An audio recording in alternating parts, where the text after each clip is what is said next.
Hey guys, welcome back. तो आज हम प्रैक्टिस सेट लेके आया हूँ मैं आपके लिए। सेट नंबर आज फर्स्ट हम लोग डिस्कस करेंगे एयरफोर्स एक्स एंड वाई। तो एयरफोर्स एक्स और वाई के लिए आपको काफ़ी हेल्पफुल रहेगा। और जितने भी क्वेश्चंस आपको लेके आया हूँ 20 जो क्वेश्चन आपको एग्ज़ाम पेपर में पूछा था 20 एयरफोर्स में, तो बिल्कुल आपको एग्ज़ाम पैटर्न पे डिपेंड है। ओके, तो जो 20 क्वेश्चन है हम इनको आज डिस्कस कर लेंगे थोड़ा सा। और आप लोग क्वेश्चंस को करिए और मैं आपको टाइम भी दूंगा थोड़ा सा, जिससे आप क्वेश्चन को करें, अच्छे समझें, उसको आंसर करिए। और आप कमेंट बॉक्स में आप कमेंट करके ये मुझे ज़रूर बताइए कि आपके क्वेश्चन जो हैं वो कितने सही हो पा रहे हैं और क्वेश्चंस हैं वो आपको कैसे लग रहे हैं। देखो, बिल्कुल आपको जो पैटर्न में लिखा हुआ क्वेश्चन, बिल्कुल सारे के सारे क्वेश्चन पैटर्न जो आपको है वो सेम ऐसे ही पूछा जाता है एयरफोर्स में। तो सेम इसी के अकॉर्डिंग आपको क्वेश्चन पेपर में आपको देखने को मिलेंगे। तो हम लोग स्टार्ट करते हैं फिर फर्स्ट क्वेश्चन से। तो देखिएगा, पहला जो क्वेश्चन लिखा हुआ है, painters technical knowledge of point. तो यहाँ पे आपको आंसर है, मैं आपको टाइम दूंगा अच्छे से, जिसमें आप लोग अपना आंसर गैस करिएगा और कमेंट बॉक्स में कमेंट करके मुझे बताइए कि आपके कितने क्वेश्चन सही हो गए हैं। तो पहला क्वेश्चन देखिएगा, painters technical knowledge of paint. तो इसमें ऑप्शन आपको गिवन है। पहला ऑप्शन है हैज़, ऑप्शन बी है हैज़ हैड, ऑप्शन सी है हैव और ऑप्शन डी है टू हैव। तो आप आंसर करके मुझे बताइए कि आपका जो आंसर है वो क्या होगा और क्या आंसर इसका हो सकता है। ओके, तो आप आंसर करिएगा।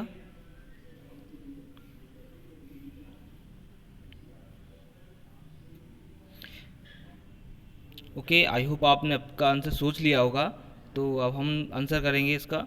तो देखिएगा, पहला ऑप्शन ये हैज़ हैड, हैव और टू हैव। तो यहाँ पे क्या आंसर उसका होगा, तो देखिएगा यहाँ पे। तो बात करें, देखो हैज़ की, तो हैज़ की बात करें और हैव की बात करूँ मैं, तो जो हैज़ है इसके साथ ये जो हैज़ आपका यूज़ होता है सिंगुलर, किस साथ यूज़ होगा, सिंगुलर सब्जेक्ट के साथ। सिंगुलर सब्जेक्ट, अगर आपका सब्जेक्ट सिंगुलर होगा तो उसके साथ हम लोग किसका यूज़ करते हैं, हैज़ का यूज़ करते हैं। सब्जेक्ट अगर आपका सिंगुलर होगा तो हैज़ का यूज़ करते हैं, ध्यान दीजिए अच्छे से। और अगर आपका सब्जेक्ट प्लूरल होगा, कैसा सब्जेक्ट है, प्लूरल सब्जेक्ट होगा, तो प्लूरल सब्जेक्ट के लिए किसका यूज़ करेंगे हम, यहाँ पर हैव का यूज़ करेंगे। जब आपका सब्जेक्ट जो है वो आपका प्लूरल होगा तो किसका यूज़ हो जाएगा, तो आप हैव का यूज़ कर लीजिएगा। आई थिंक आपको समझ आ रहा हो, तो यहाँ पे हैव का यूज़ हो जाएगा।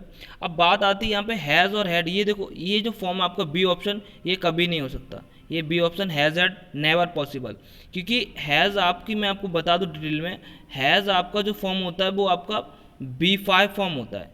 B5 आपका B5 होता है।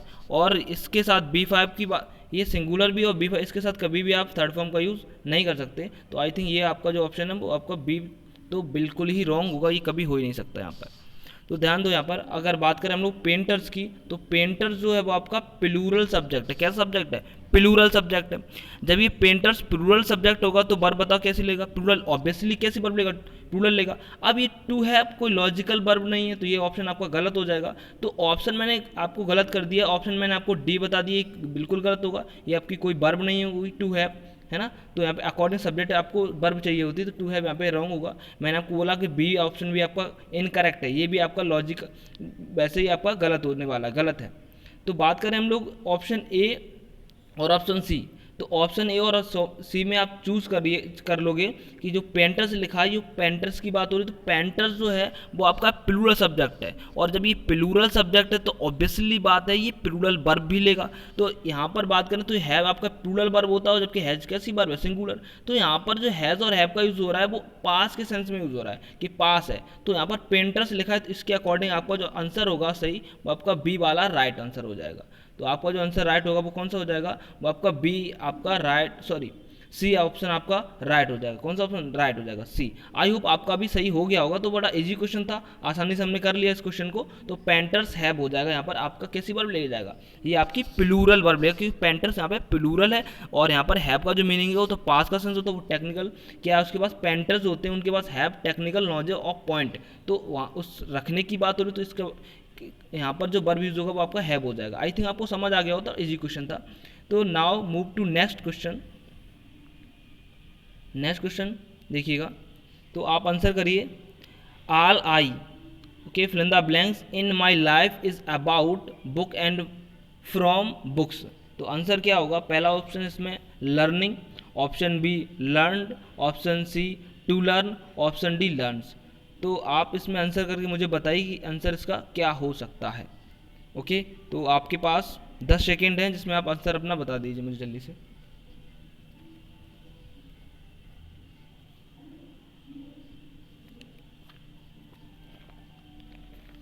ओके, तो आई होप आप लोग अपना आंसर कर चुके होंगे। तो मैं आपको आंसर बताता हूँ यहाँ पे सही जो आंसर होगा।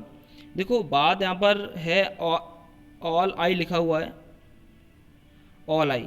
तो आई ये सब्जेक्ट है। आई थिंक आप समझ पा रहे हो कि सब्जेक्ट के बाद किसका यूज़ होता है? वर्ब का यूज़ होता है। सब्जेक्ट के बाद किसका यूज़ होगा? वर्ब का यूज़ होगा। अब बात करते हैं वर्ब की। अगर हम लोग बात करते हैं फर्स्ट ऑप्शन की, तो लिखा हुआ है लर्निंग। लर्निंग कौन सी वर्ब है? ये आपकी, ये आपकी आईएनजी फॉर्म है, मतलब बी फोर का यूज़ हुआ है। सब्जेक्ट के बाद कभी बी फोर नहीं आएगा भाई, है ना। सब्जेक्ट के बाद कभी बी फोर का यूज़ नहीं होगा। तो जो लर्निंग है वो आपका गलत हो जाएगा, क्योंकि सब्जेक्ट के बाद वर्ब का यूज़ होता है। किसका यूज़ होगा? वर्ब का। और ये बी फोर जो है आपका वो रॉन्ग ऑप्शन हो जाएगा। ऑप्शन नंबर चलते हैं हम लोग सी की डी की तरफ। तो डी ऑप्शन आप देखिएगा, डी ऑप्शन लिखा लर्न्स। और जो लर्न्स लिखा हुआ है आपको समझ आ रहा होगा, लर्न्स ये कौन सी फॉर्म हो गई? ये आपकी बी5 है। मतलब जितनी भी आपकी दुनिया में वर्ब होती हैं, डिक्शनरी में जो भी आपकी वर्ब लिखी हुई है वो सारी की सारी कैसी है? B1 है। ओके, तो वर्ब का मैंने एस लगा दी तो B5 बन गया। इसे इस वर्ब को बोलते हैं हम लोग कैसी वर्ब? Singular form.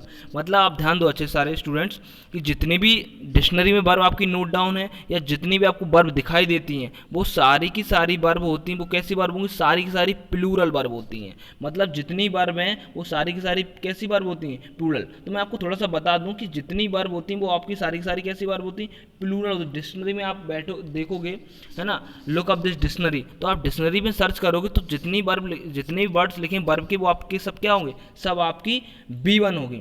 और ये जो बी आपका एस लिखा है ये आपका कौन सी वर्ब है? B5। मतलब इस वर्ब को हम लोग बोलते हैं कैसी वर्ब? ये आपकी सिंगुलर वर्ब है।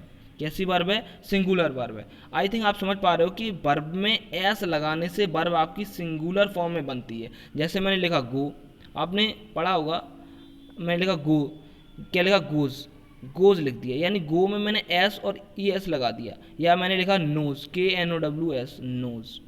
तो जो नोज है, नो में मैंने क्या कर दिया? एस लगा दिया। अगर नो में एस लगा दिए वर्ब है, और एस लगाने से वर्ब कैसी बन जाएगी? सिंगुलर वर्ब बन जाएगी। कैसी वर्ब बन जाएगी? Singular verb. मतलब अगर आप वर्ब के एंडिंग में एस और ई एस का यूज़ कर ले तो वो आपकी कैसी वर्ब बन जाएगी? Singular verb. ये सिंगुलर वर्ब बन जाएगी। इस वर्ब को हम लोग फिफ्थ फॉर्म भी बोलते हैं। तो आई थिंक आपको समझ में आ रहा होगा। ओके, तो वर्ब के एंडिंग में एस और एस लगाने से वर्ब आपकी सिंगुलर बनती है। और जितनी भी मैंने आपको बोला कि जितनी भी वर्ब होती है डिक्शनरी की वो सारी की सारी कैसी वर्ब होगी? वो सारी की सारी आपकी प्लूरल वर्ब होंगी। कैसी वर्ब होंगी? Plural verb. देखो नाउन में आपने पढ़ा होगा, मैं आपको और थोड़ा सा बता दूं कि आपने नाउन में पढ़ा कि कोई भी नाउन है, जैसे मैंने लिखा बॉय, बॉय आपका क्या होता है? नाउन होता है। बॉय आपका नाउन है। और आपने बचपन में पढ़ा होगा, काफ़ी क्लास में आपने काफ़ी बार पढ़ा होगा कि आपको टीचर्स वगैरह ने बताया होगा कि बॉय जो आपका नाउन है, नाउन के एंडिंग में एस या ई एस लगाने से नाउन कैसी बन जाएगी? प्लूरल बन जाएगी। मतलब जो आपका जो बॉय है ये आपका सिंगुलर है, इसमें आप अगर एस या ई एस का यूज़ करोगे तो वो अलग पैटर्न, कब एस कब ई एस का यूज़ करना। अभी आप इतना समझिएगा कि अगर आप एस और ई एस का यूज़ करते हो किसी नाउन के एंडिंग में तो वो नाउन कैसी बन जाती है? प्लूरल बन जाती है। आई थिंक आपको समझ आ रहा है कि जो नाउन जो होती है वो आई थिंक इसका बॉर्न है वो कैसा है? वो आपका सिंगुलर है। बट हम लोग क्या करते हैं उसमें एस और एस लगा नाउन क्या बना लेते हैं? प्लूरल बना लेते हैं। तो थोड़ा सा आपको समझना कि नाउन में एस और एस लगाने से नाउन कैसे बन जाएगी? प्लूरल बन जाएगी। मतलब मैंने अगर बॉय का क्या कर दिया, ये बॉय था तो बॉय का मैंने लिख दिया बॉयज़, क्या कर दिया, बॉयज़ कर दिया। अभी जो बॉयज़ ये क्या बन गया, प्लूरल बन गया। अभी जब प्लूरल बना तो बॉयज़ के साथ सिंपल सी बात है, बॉयज़ के साथ क्या होगा, बॉयज़ की बात करें तो मैंने लिखा बॉयज़, तो बॉयज़ जो है वो आपका प्लूरल बना। तो जब ये प्लूरल बना तो वर्ब कैसे लेगा, वर्ब आल्सो प्लूरल, तो वर्ब के साथ किसका यूज़ हो जाएगा, हैव का यूज़ हो जाएगा कि हैज का यूज़ होगा। तो ऑब्वियस सी बात है किसका यूज़ हो जाएगा, हैव का यूज़ होगा। किसका यूज़ हो जाएगा, हैव का। तो आपको समझ में आ रहा है कि बॉयज़ क्या प्लूरल है। अगर मैं इसी को ऐसे लिखता, केवल अगर मैंने बॉय लिखा होता तो बॉय के साथ क्या आ जाता, तो बॉय के साथ हैज आ जाता। अगर बात करते एज एम आर की तो बॉयज़ के साथ आर आता, बॉय के साथ एज आता, क्योंकि बॉयज़ कैसा बन गया, प्लूरल कैसे बना, एस लगाने से। वहीं पर मैं थोड़ा ऐसे लिखूं, मैंने लिखा ही नो, मैंने कहा वह जानता है, ही नो। अब यहाँ पे ही नो लिखा है, ध्यान से समझिएगा, मैंने लिखा ही नो लिख दिया यहाँ पर। तो ही नो मैंने क्या बोला है, वर्ब जितनी भी फॉर्म होती, वर्ब कैसी होती, सारी की सारी प्लूरल होती है। जितनी फॉर्म में वर्ब की डिक्शनरी में आप जाओगे तो सब प्लूरल लिखा है, तो नो क्या प्लूरल है। जबकि ही जो है वो आपका सिंगुलर प्रोनाउन है। अगर मैंने लिखा राम बताइए, राम एक है, राम नो, तो राम नो लिखा है तो ये बताओ गलत होगा कि नहीं हुआ, क्योंकि राम सिंगुलर है और मैंने क्या बोला है, जब सब्जेक्ट सिंगुलर तो वर्ब आल्सो सिंगुलर, तो जब राम सिंगुलर है तो वर्ब सिंगुलर आएगी। तो वर्ब सिंगुलर करने के लिए क्या करोगे आप, एस और ईएस का यूज़ कर दोगे, तो राम क्या हो जाएगा, राम नोज होगा। क्या हो जाएगा, राम नोज। अगर मैंने क्या लिखा, यू नो, अब आपने देखा होगा यू नो होगा ना सही, क्योंकि यू कैसा प्लूरल है, तो वर्ब कैसे है कि प्लूरल। तो जितनी भी वर्ब आपकी होती है डिक्शनरी में सारी की सारी प्लूरल होती हैं, उसमें एस और एस लगा के उसको आप बनाते सिंगुलर। आई होप आपको समझ में आ रहा होगा। तो मैंने यहाँ पे बोला आपको डी वाला ऑप्शन है वो लर्न्स लिखा हुआ है, ये आपका कैसी वर्ब है, सिंगुलर है। जबकि आई का जो नेचर है वो तो सिंगुलर होता है, लेकिन आई यूज़ कैसे होता है, एज ए प्लूरल यूज़ होता है।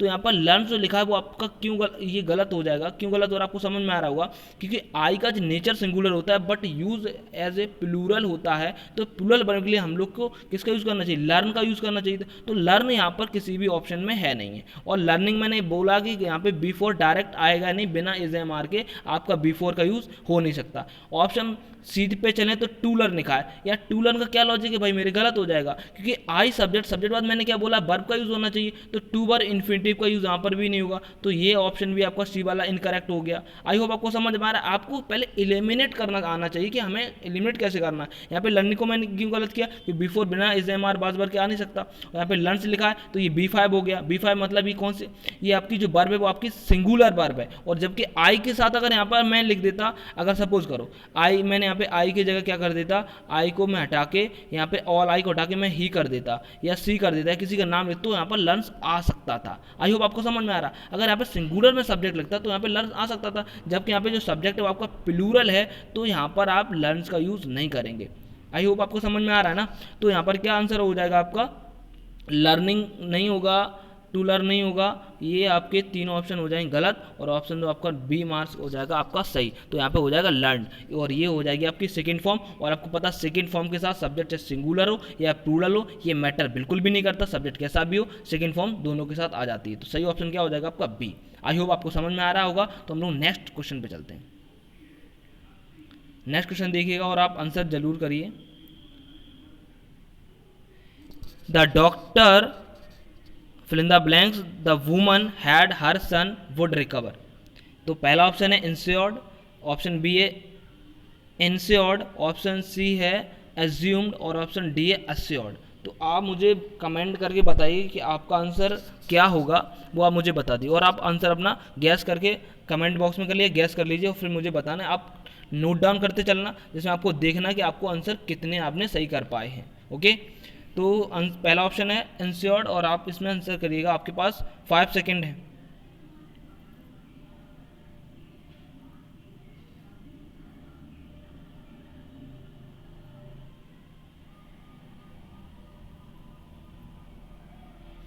आई होप आपने आंसर कर लिया होगा, समझ लिया होगा। तो हम लोग आंसर करेंगे अब इस क्वेश्चन का। आई होप आपको समझ में आ गया होगा, आंसर जो भी है आपने गैस कर लिया होगा।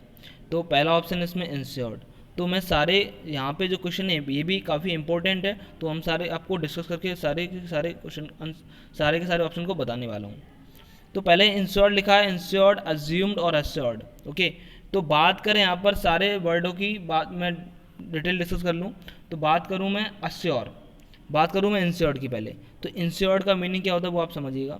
इंश्योर्ड, देखो इंश्योर्ड का मतलब होता है क्या करना, to make sure certain that something happen. क्या मीनिंग होगा, टू मेक श्योर और सर्टेन दैट समथिंग हैपन। इसका मीनिंग मैंने आपको बताया, टू मेक श्योर और सर्टेन दैट समथिंग हैपन, मतलब क्या कर लेना, सुनिश्चित कर लेना। क्या कर लेना, सुनिश्चित कर लेना।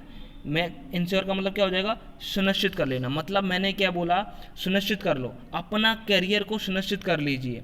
तो मैंने बोला हैव यू इंश्योर्ड, है ना, अपने करियर को क्या करना, सुनिश्चित कर लेना। या देखो सुनिश्चित का मतलब होता है खुद में कॉन्फिडेंस लेना कि हाँ मैंने, जैसे आपने कभी क्या होता है कि कभी आप एग्ज़ाम पेपर में एग्ज़ाम देने जाते हो, तो एग्ज़ाम के देने जा रहे हो तो आप पहले से क्या हो जाओ, प्रिपेयर्ड हो जाओ कि मैंने सारे जो डॉक्यूमेंट्स हैं वो बैग में रख ली कि नहीं रख ली। और रखने के बाद आप अगेन चेक करके देखते हो कि हाँ जब मैं अब निकल रहा हूँ मैं, क्या मैंने ये प्रॉपर रख लिए। तो खुद में मैं सुनिश्चित हो रहा हूँ कि मैंने रख लिया कि नहीं रख लिया। तो खुद में सुनिश्चित होने के लिए मतलब खुद में मैं सुनिश्चित कर रहा हूँ। मतलब मैंने क्या बोला, टू मेक श्योर और सर्टेन दैट समथिंग हैपन, मतलब खुद में सुनिश्चित होना कि मैंने ये ऐसा कुछ कर लिया कि नहीं कर, खुद में पक्का हो जाना। जैसे कभी और मैं आपको बता दूं एग्जांपल, जैसे आप कभी फैमिली के साथ आप कभी जा रहे हो कि पूरा घर क्लोज करके आप कहीं जा रहे हो, तो कहीं जा रहे हो उसके बाद भी आपके गार्जियंस बोलते बेटा चेक कर लो, ऐसा तो नहीं कि ऐसा ना हो कि कोई खिड़की खुली रह जाए, तो हम लोग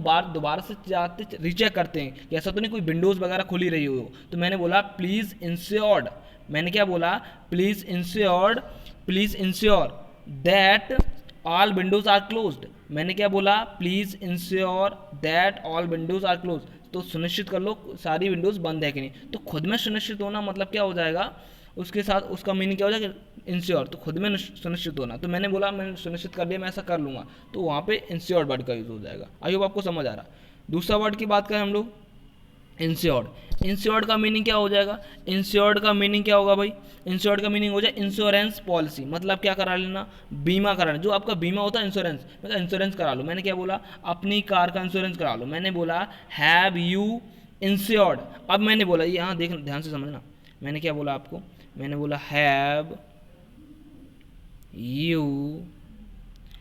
यू। अब मुझे बताओ कौन सा इंश्योर आएगा, हैव यू, और फिर मैंने क्या बोला, योर कार, योर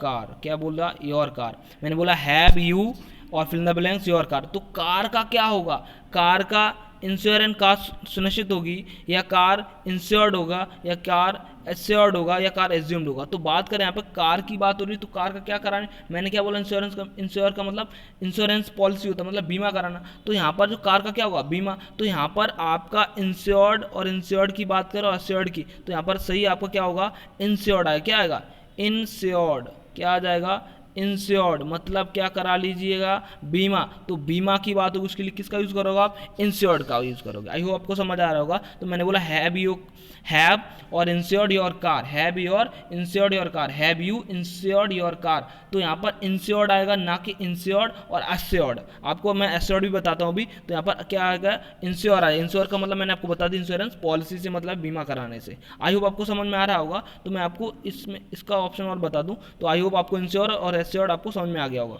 बात करें ऑप्शन नंबर डी की, एश्योर्ड। देखो एश्योर्ड का मीनिंग क्या होता है, एश्योर्ड का मीनिंग होता है किसी को to make someone confidence of something, to make someone confidence of something, मतलब किसी को विश्वास दिलाना होता नहीं कि मैंने बोला मैं आपको विश्वास दिला रहा हूँ, प्रैक्टिस सेट आप करते रहोगे, विश्वास दिला रहा हूँ, प्रैक्टिस सेट करते रहो, मेहनत कर दोगे, आई होप आप एग्जाम को क्लियर कर जाओगे। तो मैं क्या करा रहा हूँ, आपको भरोसा दिला रहा हूँ, भरोसा ट्रस्ट मी, कि मैं पढ़ाता रहूँगा और आप पढ़ते रहे लगातार तो आप एग्ज़ाम निकाल जाओगे। तो मैं क्या कर रहा हूँ, आपको भरोसा दिला रहा हूँ कि आप यू कैन डू इट, आप कर सकते हो। तो किसी दूसरे को भरोसा दिलाना, ना कि मेरे पे ट्रस्ट करो, आप ऐसा कर लोगे, तो उसके लिए किसका यूज़ करोगे आप, एश्योर्ड का यूज़ करोगे। किसका यूज़ होगा, एश्योर्ड का यूज़ होगा। आई होप आपको समझ में आ रहा होगा। तो एश्योर्ड का मतलब क्या हो जाएगा, भरोसा दिलाना। क्लियर है ना सभी को। तो किसी को दूसरे को भरोसा दिलाना, उसके लिए किसका यूज़ होगा, एश्योर्ड का। खुद में सुनिश्चित होना तो मतलब इंश्योर्ड, और इंश्योर्ड का मतलब होता है बीमा कराना किसी का। तो गाड़ी की बात होगी, किसी की बात, तो वहाँ पे क्या आ जाएगा, इंश्योर्ड। ये काफ़ी बार क्वेश्चन पूछा गया है, तो डोंट बी कन्फ्यूज्ड। तो आपको समझ में आ गया। एश्योर्ड का मतलब है ना वो करना, समझ लेना उसको, है ना, अज्यूम कर लेना मतलब। ओके, कोई दिक्कत वाली बात नहीं, आई हो आपको समझ में आ गया। तो यहाँ पर डॉक्टर ने क्या दिलाया उसको, वुमन को, बताइएगा आप, आंसर कर लिए। तो क्या क्या, क्या दिलाया उनने, भरोसा दिलाया है कि रिकवर हो जाएगा। तो मैं आपको भरोसा दिला रहा हूँ, आप एग्जाम को क्वालिफाई कर जाओगे। तो यहाँ पर क्या हो जाएगा, अस्योर्ड हो जाएगा। आई होप आपको समझ आया। तो यहाँ पर डी ऑप्शन हो जाएगा। तो डॉक्टर ने क्या कराया, भरोसा दिलाया कि रिकवर हो जाएगा। क्लियर है ना सभी को। तो नाउ हम लोग आगे बढ़ते हैं। Find synonyms. यहाँ पे सिनोनिम्स पहला एक गिवन है साइकोफेंट। बात करें साइकोफेंट, तो यहाँ पर क्या आपका ऑप्शन होगा वो मुझे बताइएगा। साइकोफेंट पहला ऑप्शन है फ्लैटरर, पहला ऑप्शन है आपका, मैं आपको बता दूं, साइकोफेंट। साइकोफेंट फ्लैटरर है, साइक है, क्रिटिक है और स्लेब है। तो आंसर जल्दी से करिएगा, फिर मैं आंसर कर रहा हूँ। ओके, तो साइकोफेंट का क्या होगा, साइकोफेंट का मतलब होता है, मैं आपको बता दूं, साइकोफेंट का मतलब होगा, आपका आंसर कर दिया होगा आई होप आपने, चापलूसी करना। क्या होता है, चापलूसी करना, चापलूसी करना, क्या हो जाएगा, चापलूसी करना। ओके, चापलूसी करना मतलब चापलूसी होता है। साइकोफेंट का मतलब क्या होता है, चापलूसी। क्या होता है, चापलूसी। तो इसके आंसर की बात करें कि इसका सिनोनिम्स क्या होगा, तो देखो बात करें यहाँ पे शाइक की, इसका मतलब होता है, जो ऑप्शन आपका गिवन है बी वाला, साइक, इसका मतलब होता है मानसिकता, मतलब इनर मोस्ट सेल्फ हो जाएगा, मतलब मानसिकता से मीनिंग है। तो यहाँ पर ये आंसर नहीं होगा। और दूसरा क्रिटिक का मतलब जानते हो आप लोग, क्रिटिक करना मतलब किसी की आलोचना करना, है ना, डिप्लोर करना, डिनाउंस करना। स्लैब का मतलब जानते हो, थ्रेल होता है, गुलामी होता है। तो इसका आंसर जो आपका सही होगा वो आपका ए हो जाएगा, फ्लैटरर। फ्लैटरर मतलब चापलूस होता है। तो साइकोफेंट का जो आंसर होगा वो आपका फ्लैटरर हो जाएगा। Now move to next word है आपका 5 नंबर। तो 5 नंबर देखो, आपका एंटोनिम्स पूछा गया। क्या पूछा गया, एंटोनिम्स। फॉर लॉन का पूछा गया है एंटोनिम्स। तो एंटोनिम्स इसका आंसर करिए। पहला ऑप्शन है जॉयफुल है, लकी है, फॉर्चुनेट है, फ्री। और इसका आंसर आप जल्दी से कर दीजिएगा मुझे। तो आंसर क्या हुआ इसका, 5 क्वेश्चन नंबर का आंसर करिए जल्दी से।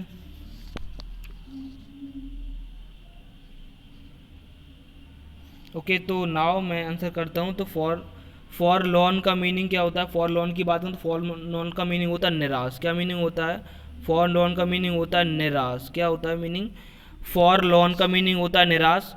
तो यहाँ पर देखो बात करें, फ्री इसका अपोजिट हो नहीं सकता, है ना, निराश। बात करें फॉर्चुनेट भी नहीं होगा, लकी भी नहीं होगा। तो उसका आंसर जो आपका होगा वो क्या हो जाएगा, जॉयफुल हो जाएगा। क्या हो जाएगा, जॉय। देखो लकी की मीनिंग का तो लकी इजी वर्ड है, आपको पता होगा, नॉर्मली भाग्यशाली होता है।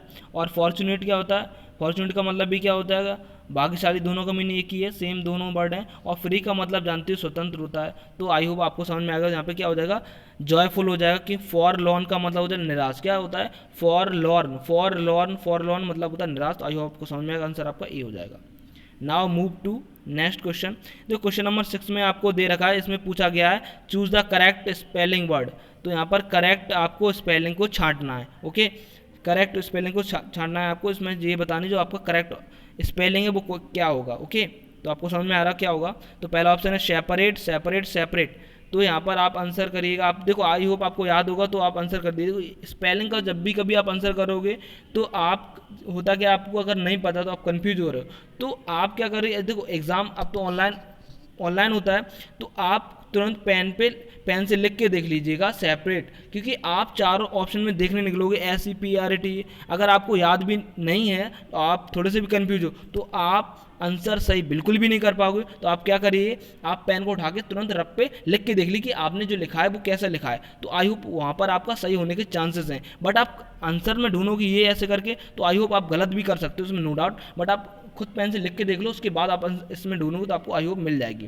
क्लियर है ना सभी को। तो आंसर इसमें करिए आप सेपरेट, सेपरेट। तो इसका जो करेक्ट स्पेलिंग होगा वो आपका कौन सा हो जाएगा, फर्स्ट ऑप्शन हो जाएगा। क्या हो जाएगा, first option, separate, SEPARATE, SEPARATE। तो याद कर लो इसको, SEPARATE, ये वाला आपका करेक्ट होगा। और बाकी तीन ऑप्शन में लिखा है उसमें सारी की सारी तीनों आपकी स्पेलिंग है वो आपकी इनकरेक्ट होंगी। तो पहला आपका ऑप्शन जो है वो आपका करेक्ट हो जाएगा। क्लियर है सभी को। तो आगे बढ़ते हैं। इसमें एरर पूछा गया आपको, द बुक बीइंग रिटेन। ये पहला आपका ऑप्शन है, option B, in simple language is suitable for children. तो जिससे देखो यहाँ पर एरर फाइंड करना, जिससे लग रहा है यहाँ पर द बुक, तो फर्स्ट ए पार्ट लिखा है द बुक बीइंग रिटन, तो ये पहला पार्ट है, इसमें आपको लग रहा है इसमें एरर करिए। In the simple language suitable for children, ये आपका बी पार्ट है, तो आपको लग रहा है इसमें गलती है, तो आप ये बी पार्ट में एरर करिए। अगर आपको लग रहा है as it the contains many goods, अगर लग रहा है सी पार्ट में गलती तो सी पार्ट में आंसर करिए। और आपको लग रहा है ये इसमें किसी सेंटेंस में कहीं कोई गलती नहीं, तो ये आपका नो एरर हो जाएगा, तो आप इसमें नो एरर आंसर कर दिए, यानी डी मार्क्स करेंगे। अगर आपको लग रहा है ए है तो ए करो, ए और बी लग रहा है तो बी आप आंसर करिए, और लग रहा है ये नो एरर तो आप क्या करेंगे, डी मार्क्स करें। तो आप आंसर मुझे जल्दी से कमेंट बॉक्स में करके मुझे बताइए सर ये आंसर होगा।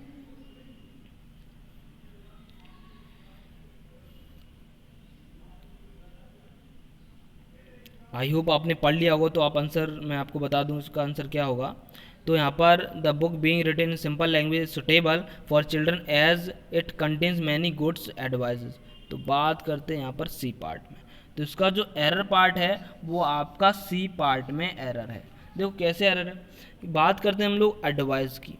देखो बहुत सारी ऐसी नाउन है, मैं आपको बता दूं, जो आपकी अनकाउंटेबल होती है। कैसी होती है, अनकाउंटेबल। ये जो आपकी एडवाइस है वो आपकी अनकाउंटेबल नाउन है, और ये अनकाउंटेबल जितनी भी नाउन होती हैं उनको, पहली बात मैं आपको बताऊं क्या, एडवाइस कैसी नाउन, अनकाउंटेबल। आई होप आपने पढ़ रखा होगा, तो आपने पढ़ा होगा, जो लोग स्टूडेंट्स एस्पिरेंट हैं, जो आप तैयारी कर चुके हैं और प्रिपरेशन है, उन्हें पता होगा, पढ़ चुके हैं। एडवाइस जो आपके अनकाउंटेबल नाउन है, और जितनी भी अनकाउंटेबल नाउन की बात करें तो अनकाउंटेबल नाउन जितनी भी हैं उनके एंडिंग में एस और यस का यूज़ नहीं होता है। जैसे मैंने इन्फॉर्मेशन में बोला, मैंने क्या बोला, इन्फॉर्मेशन है, न्यूज़ है, पोट्री, पेपर, प्लानिंग, सीनरी, है ना, ये सारी की सारी कैसी नाउन, अनकाउंटेबल नाउन है। और अनकाउंटेबल नाउन में आप किसका यूज़ नहीं करोगे, एस और एस का यूज़ नहीं करोगे। मतलब जिस नाउन को आप काउंट नहीं कर सकते, तो नाउन का आप प्लूरल नहीं बना सकते, तो वो गलत हो जाएगा, एडवाइजेस नहीं कर सकते। क्लियर है ना सभी को। जब वो चीज़ अनकाउंटेबल है, तो अगर काउंटेबल नाउन हो तो उसमें एस और एस लगा उसका प्लूरल बना सकते थे, बट अगर अनकाउंटेबल है, अगर काउंटेबल हो तो उसमें एस और एस लगा आप इजीली प्लूरल बना सकते थे, बट अनकाउंटेबल नाउन में आप एस और एस का यूज़ नहीं करते हैं, तो आई होप ये गलत हो जाएगा, मैं आपको बता दूँ। और जो वर्ड है मैनी, मैनी के साथ आप सभी को पता होगा कैसी नाउन आती है, प्लूरल नाउन आती है। तो सर आप इसके अकॉर्डिंग आपको लगेगा सर सही तो है, मैनी गुड्स एडवाइस सही होगा, मैनी के बाद प्लूरल नाउन आती है, बिल्कुल सही बात है, प्लूरल नाउन आती है, बट क्या एडवाइस का एडवाइजेस प्लूरल होता है क्या, तो मैं आपको बता दूं बिल्कुल भी नहीं होता। एडवाइस का एडवाइजेस नहीं होगा, गलत हो जाएगा भाई मेरे। मैनी के बाद प्लूरल नाउन का यूज़ करिए, बट आप एडवाइस नहीं कर सकते। तो आप कहोगे sir how can make this plural noun is uncountable, तो अनकाउंटेबल नाउन को प्लूरल कैसे बनाए, हाँ बना सकते हैं, बट यहाँ पर आप इसको एस और एस नहीं लगा सकते इसमें कभी भी। तो मैनी के बाद आप क्या याद रखेंगे, इसके बाद कैसी नाउन आती है, प्लूरल नाउन आती है। तो अब बात मैनी की, थोड़ा सा मैं और कॉन्सेप्ट में आपको बता दूं। अगर मैनी के साथ मैं ऐसे लिख दूं, ध्यान देना अच्छे से, मैनी के बाद सभी को पता है प्लूरल, देखो ज़्यादा डिटेल में नहीं डिस्कशन कर सकता क्योंकि क्लास बहुत बड़ी हो जाएगी, है ना, फिर आप परेशान हो जाओगे, कंफ्यूज हो जाओगे, है ना, तो मैं बहुत ज़्यादा डिटेल में नहीं बता, तो थोड़ा सा प्रयास कर रहा हूँ आपको बता दूँ। तो मैं आपको बताऊँ, अगर मैनी के साथ आपने ये आर्टिकल एन का यूज़ कर लिया, किसका यूज़ कर लिया, ए एन का। मैंने लिखा many a boy, many a girl, many a child, many a student. अगर आपने मैनी के बाद ए एन का यूज़ किया है, उसके बाद नाउन लिखा है, तो क्या कॉन्सेप्ट बनता है, मैंने बोला देखो समझ लो अच्छे से, क्योंकि आता रहता है पेपर में और इंपॉर्टेंट से, अगर याद रहेगा आपको। मैंने बोला मैनी, अब ए एन आपको पता हो अकॉर्डिंग टू प्रोनाउंसिएशन आ जाएगा, प्लस कैसी नाउन, सिंगुलर नाउन।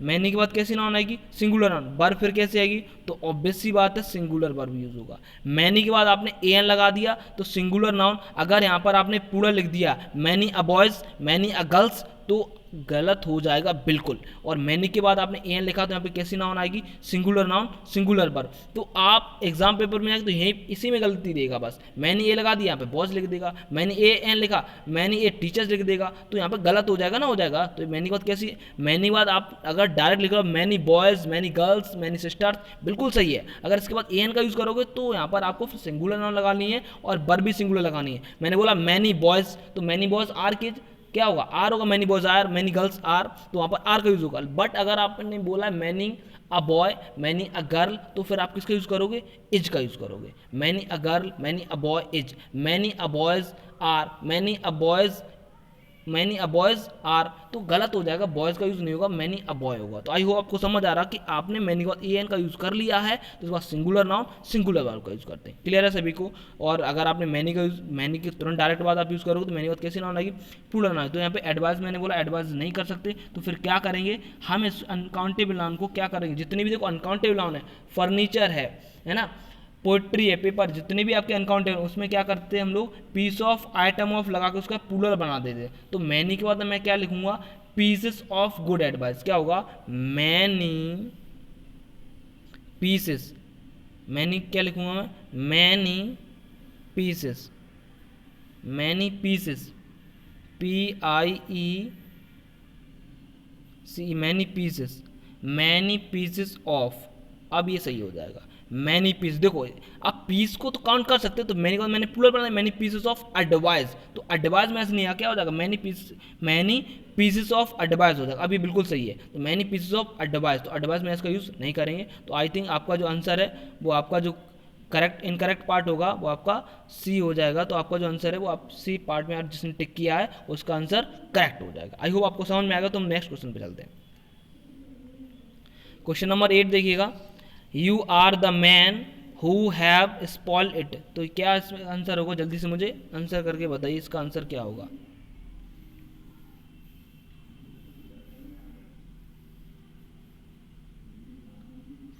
ओके तो आई होप आपने आंसर कर दिया होगा। जिसको लग रहा है ए पार्ट में यू आर द मैन, तो ए पार्ट हो गया। बी लग रहा है तो बी क्या है, हु हैव, तो ये बी पार्ट है। और जैसे लग रहा है कि सी पार्ट में एरर, तो स्पॉइल्ड इट ये सी पार्ट हो गया। जैसे लग रहा है कोई एरर नहीं, तो वो आपका डी पार्ट में मार्क करेगा। ओके तो हम इसका आंसर करते हैं भाई।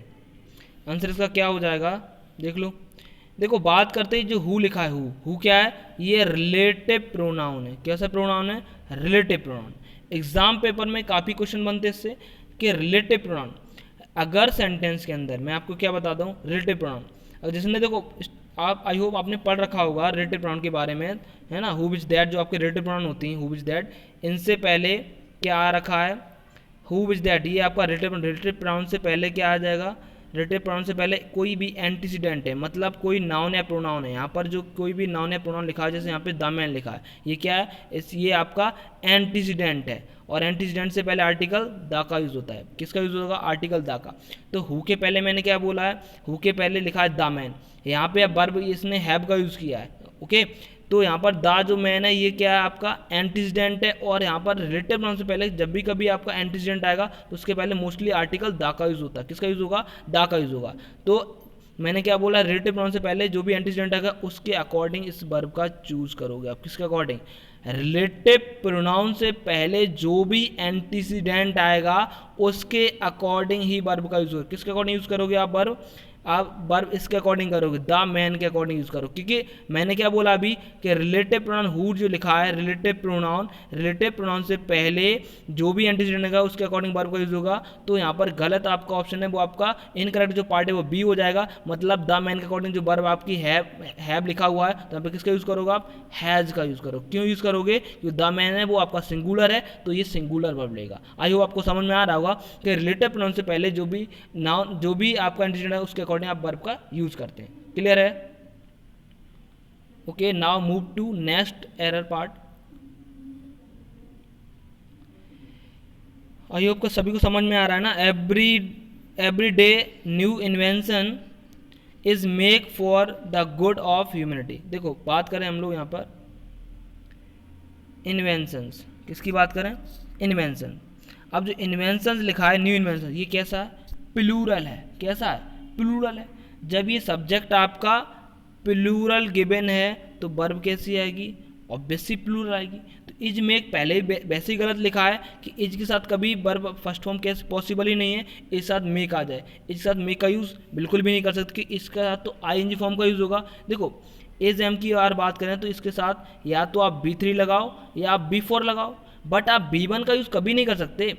या तो B3 या आप B4 का यूज़ करो। तो ये ऑप्शन जो आपका बी वाला पार्ट है वो वैसे ही गलत दिखाई दे रहा है कि इज हमारे साथ कब से B1 आने लगा भाई मेरे। तो या तो B3 या B4 लगाओ। देखो B3 कब आता है, जब ये पैसिव वॉइस में होगा। किस वॉइस में होगा, पैसिव वॉइस में होगा। B4 कब आएगा, जब ये एक्टिव वॉइस में होगा। क्लियर है सभी को। तो यहाँ पर ये बी पार्ट में एरर होगा। तो यहाँ पर जो आंसर होगा वो क्या होगा, आर होना चाहिए। यहाँ पर क्या होना चाहिए, आर।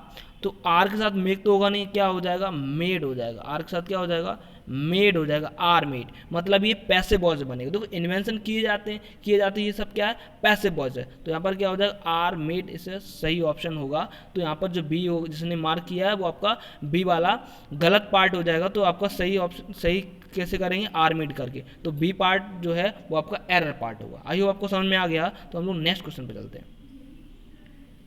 क्वेश्चन नंबर 10 देखो, the man was his deafness. पहला ऑप्शन है rewarded for, cured for, convicted by, option D है सेव्ड एट। तो आंसर आप जल्दी से करिए कमेंट बॉक्स में।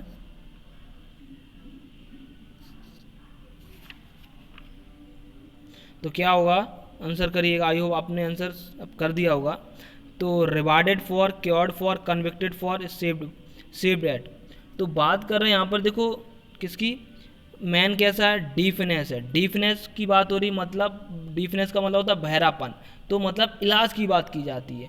तो इलाज की बात होगी तो इलाज की बात, तो रिवार्ड का कोई लॉजिक नहीं है, कन्विक्टेड का बिल्कुल कोई मतलब नहीं, सेव्ड एट नहीं होगा। तो मतलब ये जो ऑप्शन होंगे वो आपके सारे के सारे गलत हो जाएंगे। क्योंकि बात यहाँ पे जब किसकी हो रही है, अब बीमार इलाज की बात हो रही, उपचार की बात की जा रही, तो उपचार किससे होगा, क्योर्ड ऑफ। क्या होगा, क्योर्ड ऑफ। जो आपका जो आंसर होगा सही क्या हो जाए, क्योर्ड ऑफ। देखो क्योर के बाद आप ये भी याद रखो, क्योर के बाद क्या प्रिपरेशन यूज होता है, ऑफ का यूज, क्योर्ड ऑफ। तो यहाँ पर बात किसकी हो रही थी, इलाज की बात हो रही, उपचार की बात, तो उसके लिए क्योर्ड ऑफ का यूज होगा, और बाकी जो ऑप्शन है वो मीनिंगलेस हो जाएंगे। Okay, now move to next question 11 आपका एक ईडियम्स है, विल्ड गूस चेस। एक ईडियम जिसका मीनिंग आपको पता होगा तो आप कर सकते हो, आई होप इसका। तो विल्ड गूस चेस का ईडियम्स, इसका आंसर पहला ऑप्शन है फ्रूटफुल सर्च। क्या लिखा है, फ्रूटफुल सर्च। क्या लिखा है, फ्रूटफुल सर्च। दूसरा ऑप्शन है पॉइंटलेस सर्च। तीसरा search for good build goose, और डी ऑप्शन है हंटिंग एक्सपीडिशन। तो आप जल्दी से आंसर कर दो, क्या हो जाएगा। आई होप आपने आंसर कर दिया होगा। तो मैं आपको बता दूं इसका आंसर क्या हो जाएगा। देखो यहाँ पर लिखा, क्या होता क्या है, स्टूडेंट जल्दबाजी में बहुत ही स्पीड से उन्हें लगता है, अगर आपने पढ़ भी रखा है बिल्ड गूस चेस का मतलब होता है फुटाइल सर्च। क्या मीनिंग होता है, बिल्ड गूस चेस का मतलब होता है फुटाइल सर्च। फुटाइल सर्च का मतलब है निरर्थक प्रयास करना। मतलब कैसा प्रयास, निरर्थक प्रयास जिसका कोई मीनिंग नहीं, कोई लॉजिक नहीं है, ऐसा प्रयास करना निरर्थक प्रयास है। तो बात यहाँ पे देखो ऑप्शन पहला लिखा है फ्रूटफुल सर्च। स्टूडेंट देखते ही खुश हो जाएगा, उसे लग रहा है क्या लिखा है ये, वो पढ़ेगा भी नहीं, जल्दी से आंसर कर। तो आपको जल्दबाजी बिल्कुल भी नहीं करनी, सोच समझ के आपको आंसर करना है। तो यहाँ पे फ्रूटफुल लिखा था, जबकि आपने आंसर कर भी दिया हो सकता है कि आपने लिख दिया होगा कि आपने पढ़ रखा था फुटाइल सर्च होता है, वहाँ पे फ्रूटफुल लिखा था, और हो सकता है आपने ये कर दिया होगा ना।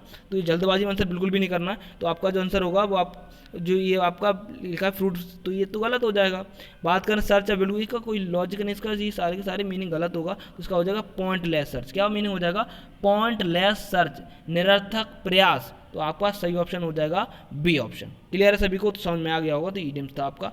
नाउ नेक्स्ट 11 है, वन वर्ड है, place where words are kept. तो एक ऐसी जगह जहाँ पे वर्ड्स रखी जाती हैं। क्या रखी जाती हैं, वर्ड्स की बात हो रही है। और जब बर्ड्स की बात हो रही है तो यहाँ पर बर्ड्स रखी जाती हैं। पहला ऑप्शन है एवियरी, सेनेक्चुअरी, एपियरी, एक्वारियम। तो आप जल्दी से आंसर कर लो फटाक से, आंसर क्या होगा इसका। तो मैं आपको बता दूं इसका आंसर। बात देखो एक्वारियम की बात करें तो जल जीवनशाला होती है ना, जिसमें फिशेस रहती हैं, उसे क्या बोलते हैं, एक्वारियम। बात करें एपियरी, तो एपियरीज में बीज रहती हैं। क्या वो रहती हैं, बीज, मधुमक्खियाँ। आप place where bees are kept, तो जहाँ पे मधुमक्खी रहती है उसे बोलते हैं हम लोग एपियरी। बात करें सेंचुरी, इसका मतलब होता है ये पवित्र स्थान होता है, या पवित्र स्थल जिसे बोलते हैं ना, पवित्र स्थान जिसे बोलते हैं, तो सेंचुरी हो जाएगा। ऑप्शन आप ए नंबर की बात करें एवियरी, तो एवियरीज का ऑप्शन जो होगा वो करेक्ट हो जाएगा एवियरी। एवियरी का मतलब होता है एक ऐसा स्थान जहाँ पर वर्ड्स रखे थे, पक्षी रखे थे, उसे बोलते हैं हम लोग एवियरी। तो ऑप्शन आपका ए मार्क्स करेक्ट हो जाएगा। ओके, याद रखिएगा आप एपेरी और एपियरी दोनों में याद रखिएगा, हमें स्टूडेंट्स कंफ्यूज हो जाते हैं। तो एपेरी का मतलब मैंने क्या बोला है, बीज, तो एपी से लिंक करो। देखो ये रूट वर्ड याद रखो, एपी, एपी रूट वर्ड, क्योंकि होता क्या आपने याद रखा एग्जाम में, आप कंफ्यूज हो गए, आपने एपी और एपेरी दोनों में भूल गए कौन सा होगा। तो मैं बात करूँ एपी और एपी की, तो एपी, एपी रूट वर्ड है, एपी, एपी ये रूट वर्ड है, तो उसका मतलब बीज होता है। एपी ये रूट वर्ड, इसका मतलब क्या होता है, बीज, तो मधुमक्खी होता है। एपी जहाँ भी मिलेगा आपको जिसका मतलब मधुमक्खी से रिलेटेड होगा, तो एपी का मतलब बीज है, इससे आप याद रखिएगा। तो आप कंफ्यूज नहीं होंगे एपियरी और एपियरी दोनों में कौन सा वाला करेक्ट। तो यहाँ पे एवियरी सही ऑप्शन होगा, हो जाएगा आपका। और आपको समझ में आ रहा है तो एपी मतलब बीज, तो एपी जहाँ पर भी आपको रूट वर्ड मिलेगा वो आपका बीज, मधुमक्खी से रिलेटेड होगा। ओके, तो बात करें एपीबोरस में लिखा एपीबोरस, तो एपीबोरस अगर मैं लिख दूंगा तो उसका मतलब हो जाएगा एपीबोरस। एपीबोरस का मतलब हो जाएगा मधुमक्खी को खाने वाला। तो एपी से लिंक रखना आप 20 से। आई होप आपको समझ में आ गया होगा। तो now move to next question. Question number है आपका 12। देखो यहाँ पर ये सेंटेंस अरेंजमेंट है, PQRS आपको दिया जाता है पैराजम्बल, जिसमें आपको सेंटेंस को अरेंज करना होता है। क्लियर सभी को। तो इसमें बहुत छोटा सा दे रखा है आपको, तो आई होप आप कर लेंगे। देखो यहाँ पर जो फर्स्ट लिखा हुआ एजुकेशन एज, तो ये फर्स्ट में ही रहेगा, मतलब ये इसको आप आगे पीछे नहीं कर सकते हो। और पी क्यू आर एस में आप इसमें तीनों में आप अरेंज करोगे, बट ये एजुकेशन ये फर्स्ट सेंटेंस में ही रहेगा, और इन तीनों में आप मैच करके आप आंसर करिएगा अपना। तो पी लिखा है ऑफ एक्वायरिंग, क्यू लिखा है स्किल्स एंड लॉ नॉलेज, और डी लिखा है एन इम्पोर्टेंट मीडियम। तो करेक्ट आंसर क्या होगा इसमें, देखिए जल्दी से आंसर कर दो आप।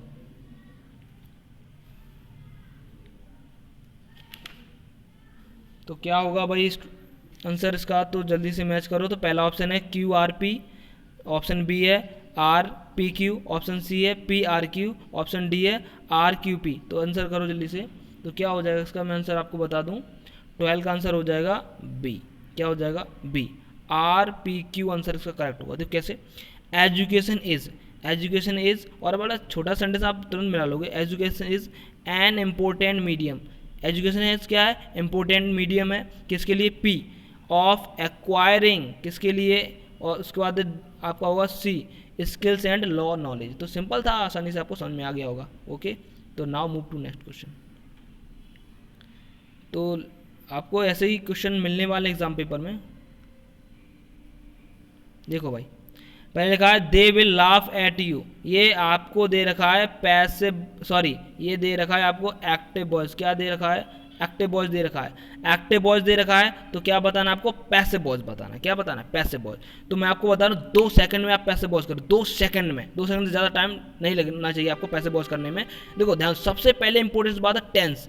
टेंस देखिएगा आप, सबसे पहले टेंस नहीं बदला जाएगा। जब जैसे कि आप देखो टेंस, सब आप लोगों ने आई होप टेंस, आपका टेंस भी पढ़ा होगा आपने, वॉइस पढ़ा होगा, तो आपको पता होना चाहिए कि यहाँ पर जो आपका जो वर्ब है वो आपका टेंस नहीं बदला जाएगा, केवल सेंटेंस बदला है, टेंस आपका नो चेंज रहेगा। तो ओके, तो यहाँ पर बी वाला ऑप्शन देखो, बी वाला ऑप्शन देखो लिखा है कैन बी। तो ये कैन बी कैसे हो सकता है, जब यहाँ पे बिल दिया है तो कैन नहीं हो सकता। अरे भाई मे का यूज़ कैसे कर लिया आपने, तो मतलब जो भी आपका वर्ब है वही तो रहेगा, ये चेंज नहीं कर सकते, मतलब मैं कैन भी नहीं कर सकता। तो बिल, बिल यहाँ पे आपको ऑप्शन सेंटेंस में आपको एक्टिव वॉइस में क्या दिया, बिल दे रखा है, तो कैन और मे तो ये हो ही नहीं सकते भाई, ये कहाँ से आ गए, है ना, ये तो गलत हो गया। तो दोनों दो आपके ऑप्शन गलत हो गए। अब ऑप्शन बचा डी और ए। तो हमेशा जब भी कभी एग्जाम पेपर हो तो दोनों हमेशा ऐसे चूज करना है कि दो जो टेंस आपके गलत होंगे वो इसी आधार पर गलत होंगे, टेंस की उसमें गलती होगी।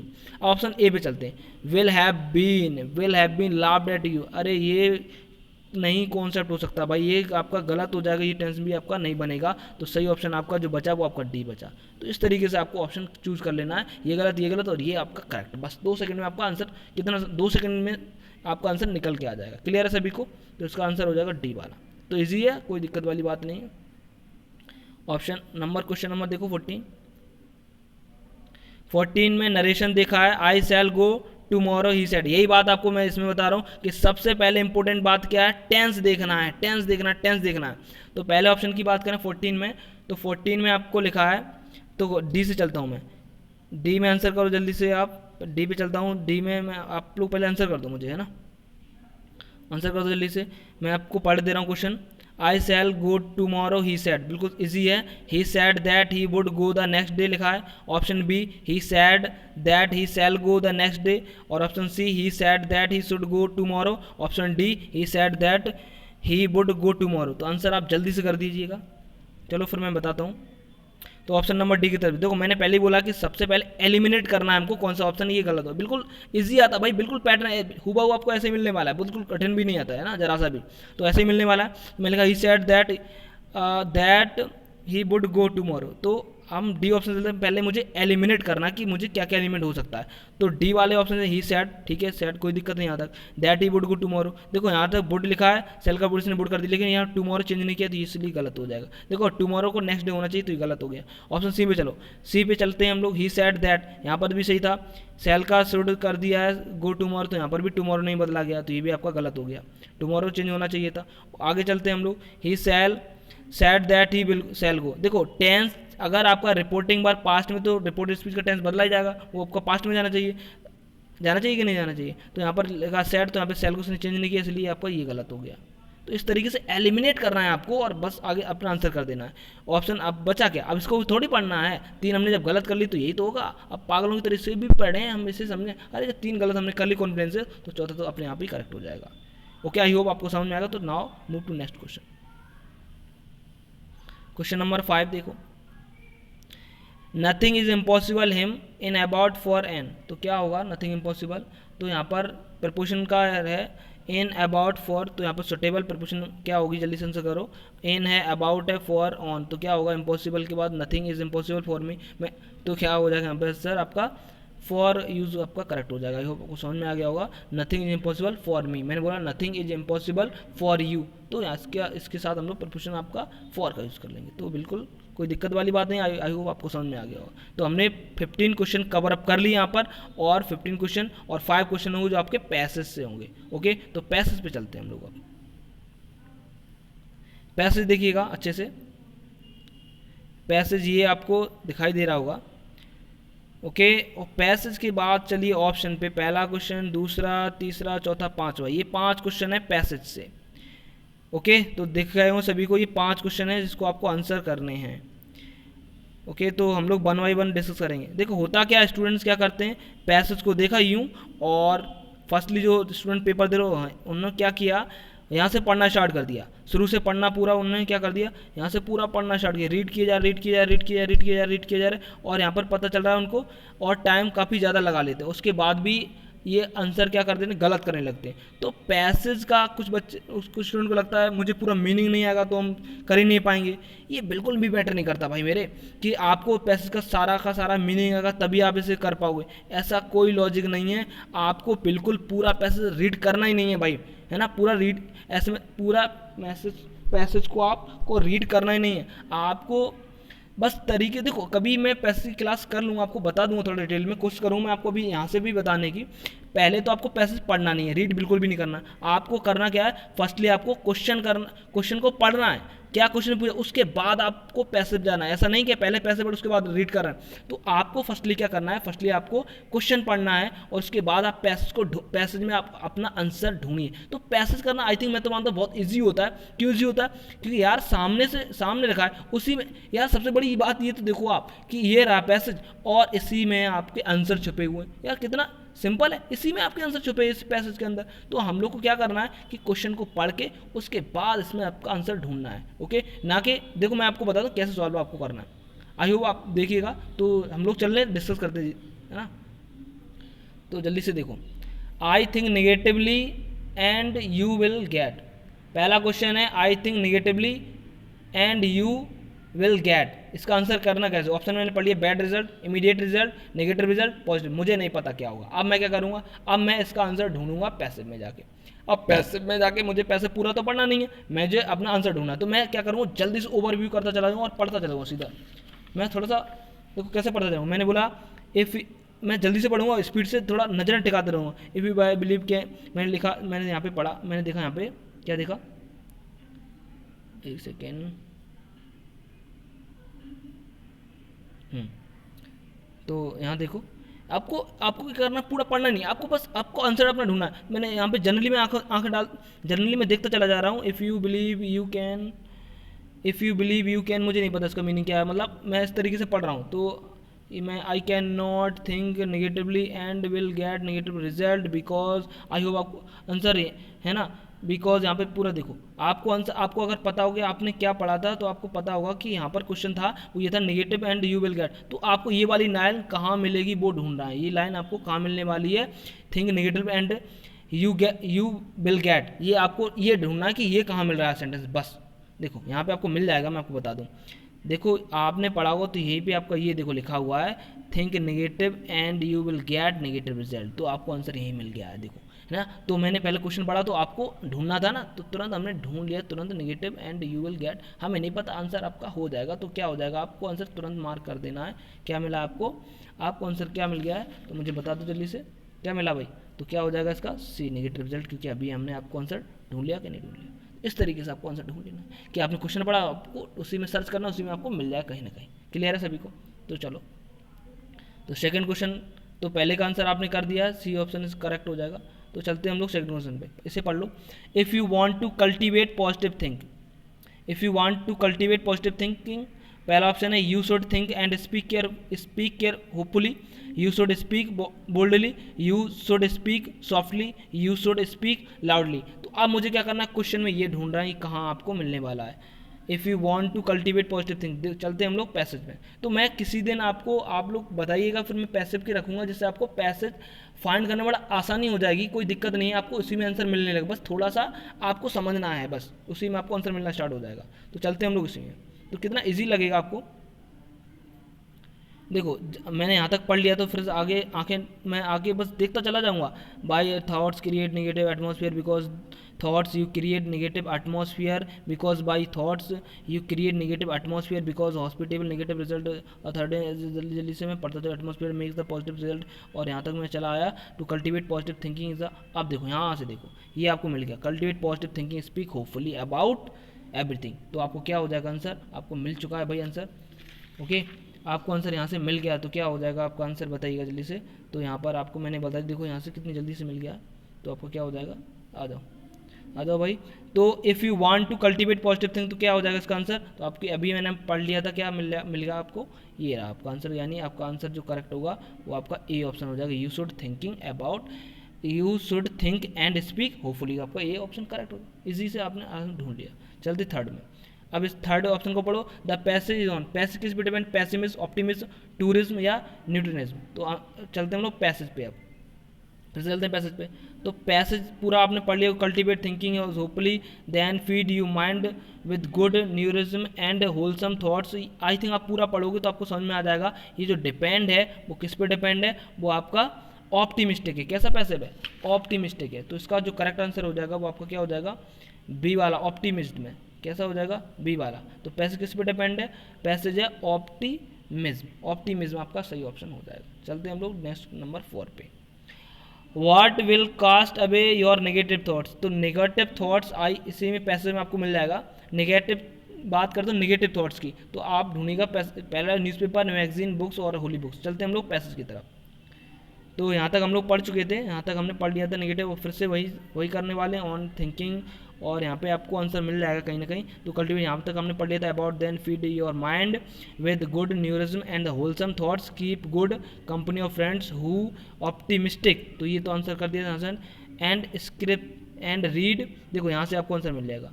यहाँ देखिएगा, यहाँ लिखा read scriptures which will cast away your negative thoughts. तो क्या लिखा है, रीड स्क्रिप्चर्स। तो इसका मतलब क्या होगा, ग्रंथ जो धार्मिक ग्रंथ हैं उनसे क्या होता है, नेगेटिव थॉट्स मतलब बाहर हो जाएंगे। तो यहाँ आंसर क्या हो जाएगा आपका, इसका यहाँ से आपको मिल गया। तो आंसर आप पे चलिए, आपको आंसर मिल जाएगा। कहाँ है, तो ये रहा आपका। तो क्या हो जाएगा आप बताइए, न्यूज़पेपर मैगजीन की बात नहीं है, तो स्क्रिप्ट बुक्स की बात हुई। यहाँ पे स्क्रिप्ट बुक का मतलब क्या हो जाएगा, होली बुक, यानी डी वाला करेक्ट आंसर हो जाएगा। तो आपको बड़ा आसानी से आपको आंसर मिल जाएंगे।